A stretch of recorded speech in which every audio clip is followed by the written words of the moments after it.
Hey everyone, this is Kevin from thechesswebsite.com, and today we're going to be going over prophylactic moves, which I think is one of the most important concepts in chess.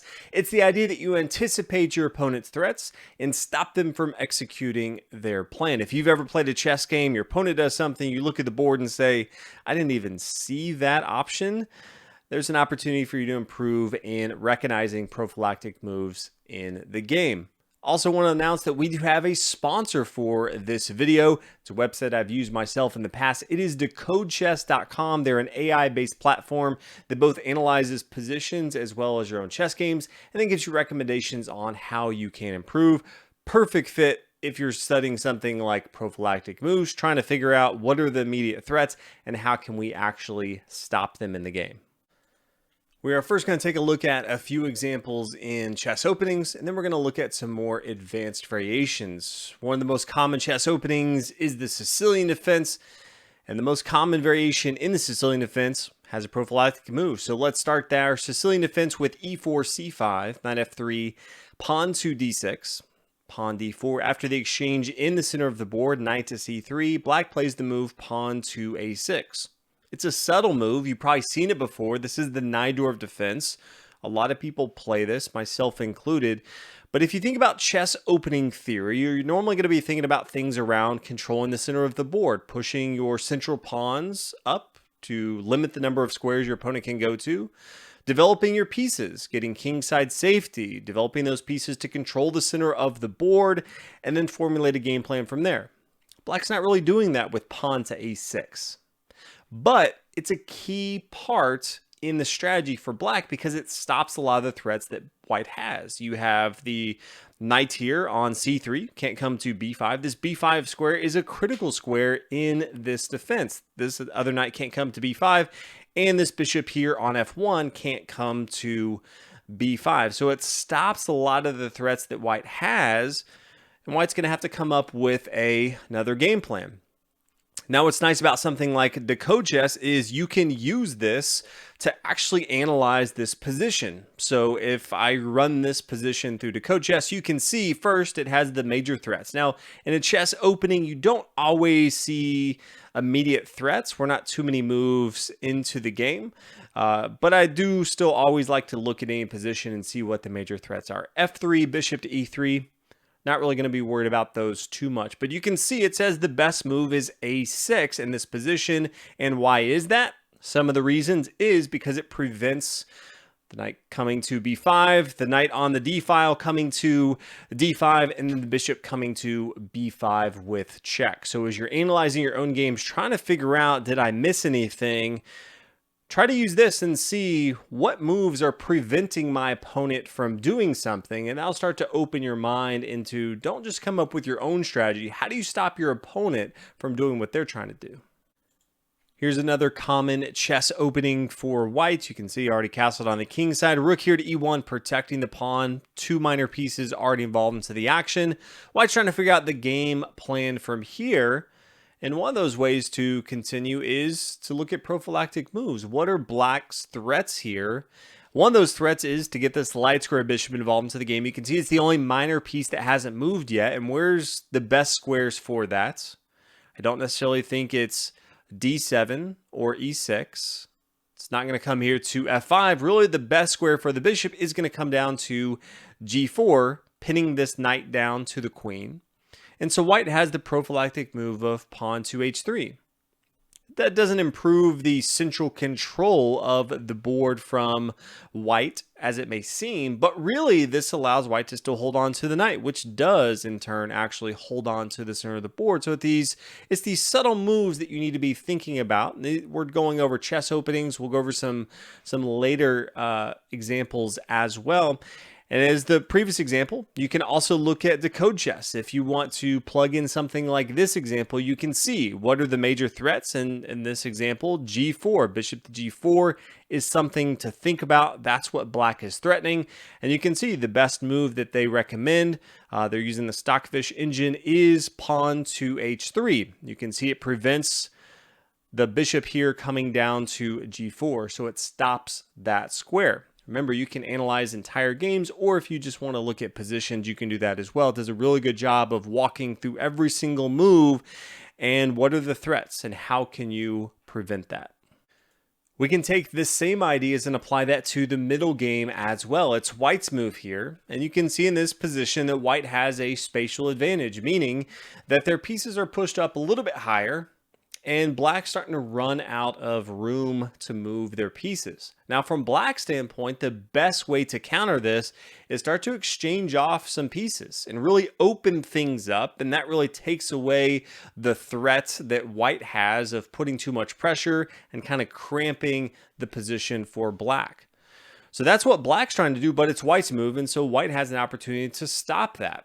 And if you start to look at what are black's ideas here, well, really black would like to blow up the center of the board and maybe this pawn chain over here. So e5 seems like a move, but black's not going to be doing that because white has pawn takes here on e5 protected by the knight and the queen. But black also has the threat of pawn to c5. This opens up for the light square bishop to attack both the knight here and just control this long light square diagonal. And also just attacks these pawns on the queen side of the board. This pawn here on c5 is protected by the bishop, the pawn, and the queen right here. That's a pretty good move. And so white can look at this, understand the threat that black has, and then stop that by playing the move pawn to c5.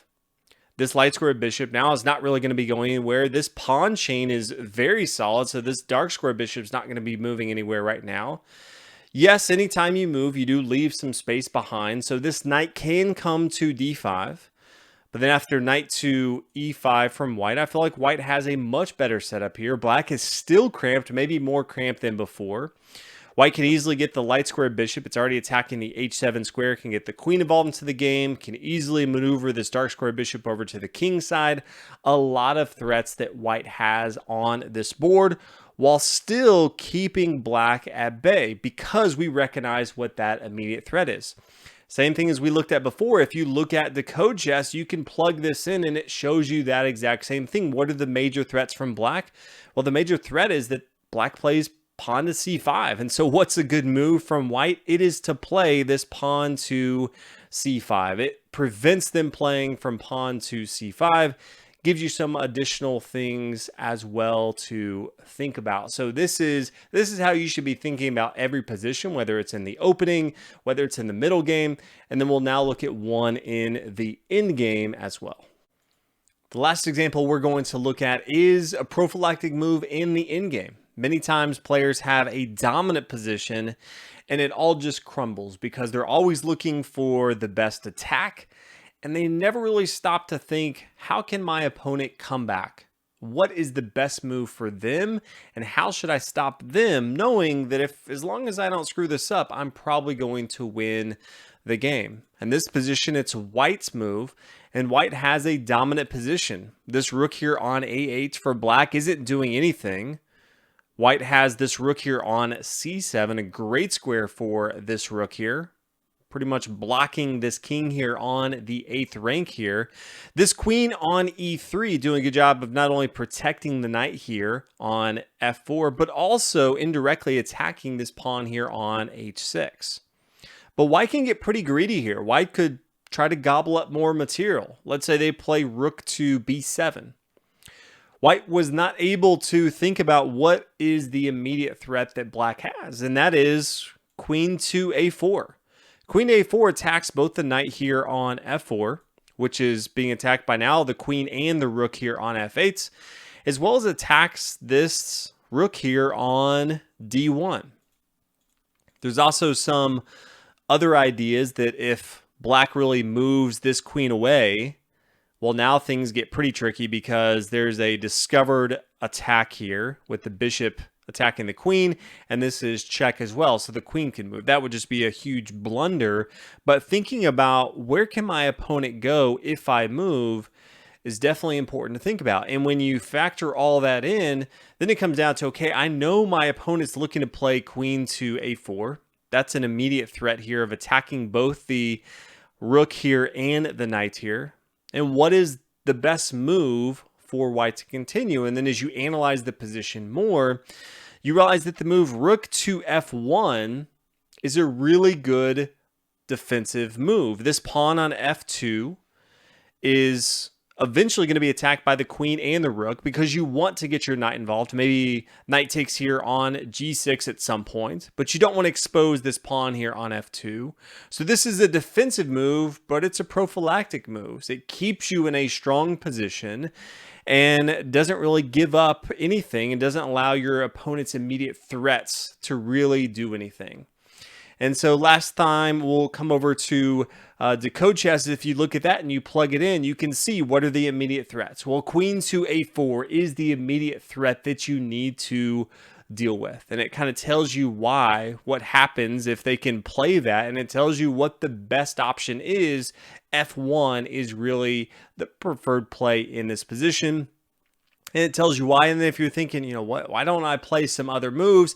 It gives you some other alternatives and explains why F1 is better.